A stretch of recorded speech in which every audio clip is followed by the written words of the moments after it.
And so some conclusions. Life apart from God sucks. And if you're a Christian, you shouldn't go back to living the old way of life.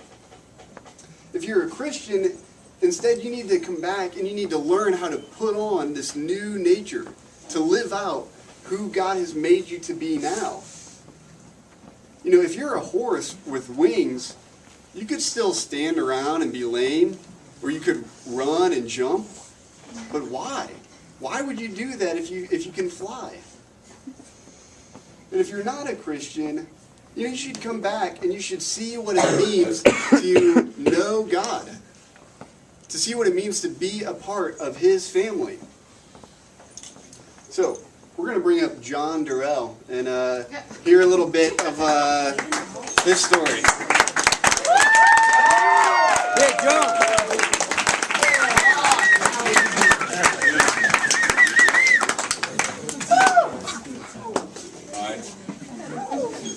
So, I was raised in Xenos. I've been here since second grade, kind of went through the whole thing, and was doing pretty well for a long time. Brought people out, saw some salvations. I started a Bible study in my middle school. And then I started to feel my walk go dry.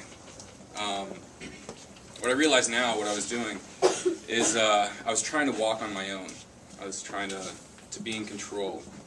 I'd heard throughout my entire time in Xenos that you just have to, you're supposed to give everything up to God. You're supposed to give your bad things up to God, your deep-seated sin issues, but you're also supposed to give your good things, and you're supposed to let Him control your walk, because He has incredible things in store for you.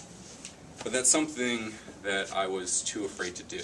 So I tried to control my walk, and it didn't work. So I stopped getting the rush that was following God. Just the experiences stopped, so I looked for other things. I looked for partying, drinking, smoking weed, and those things were great for a while, because I was happy when I was drunk or when I was high. And then it got to the point where I would smoke and I would just pass out, I would fall asleep, or it would take over half a case, almost a full case, to get me a little drunk. And it's not fulfilling. And you're happy for a small moment of time, but then you just sink deeper and deeper into a depression. And it sucks. Throughout this entire time, I continued coming out to group, high school and whatnot, and I couldn't do anything. I felt guilty at the party, and then I came to church, and I would feel guilty there, because who does God's work when they're hungover? It's kind of messed up. And I was afraid to get out of my comfort zone. I would come and I would hang out with the same group of friends that I was always with, because when you're in a depression, you don't want to put yourself out there and risk being rejected. So you stay in your comfort zone, and then there's no chance for you to ever feel that rush that you used to feel when you would do God's work.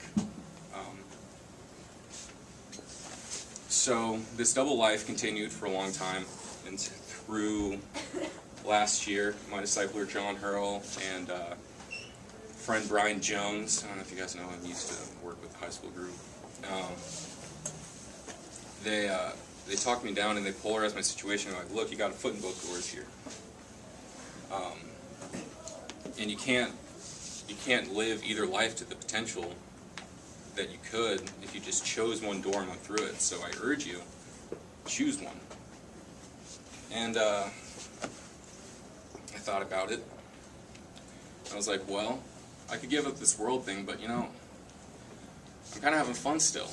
I like going out and I like drinking with my friends. I've grown some pretty cool relationships here. And I was like, well, I could give up walking. Why would I give up God? It's something that has been proven to be true to me, and I know that He's an all-loving, all-caring, all-powerful God. I know that this is true. Why would I decide to give this up?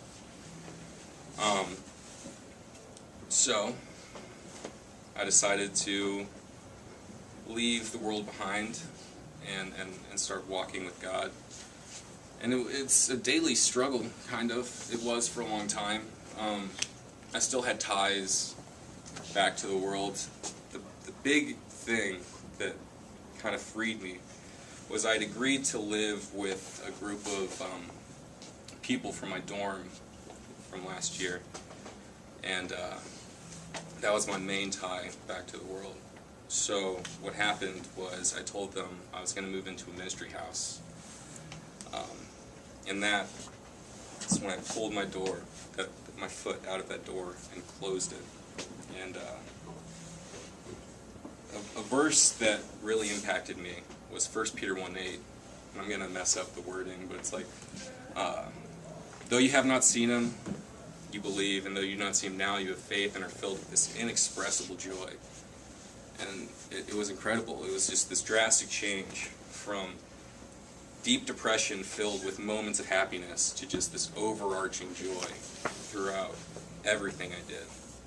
I could be doing something really shitty, and all of a sudden, I would just, God would instill this joy in me. So that's my story.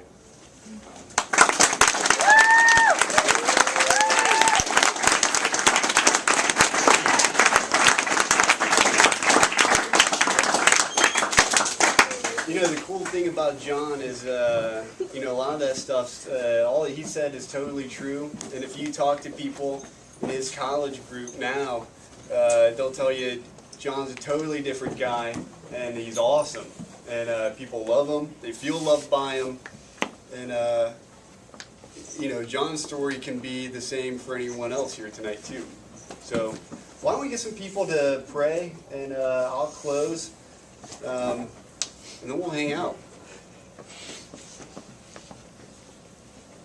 Lord, I thank you for John coming up and talking to us. And I really pray that if there's anybody in this room that has not accepted you into their life, Lord, I pray that they would seriously consider it, and if they have any questions, don't be afraid to ask them.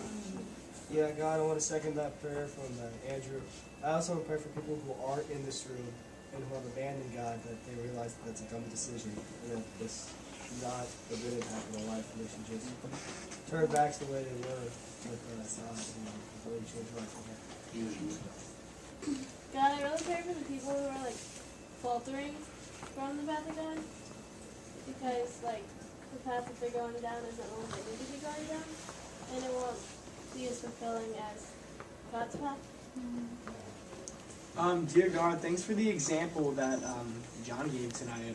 It really, I bet it's an eye-opener to a couple of people, and thank you for turning his life around, because it's very inspiring.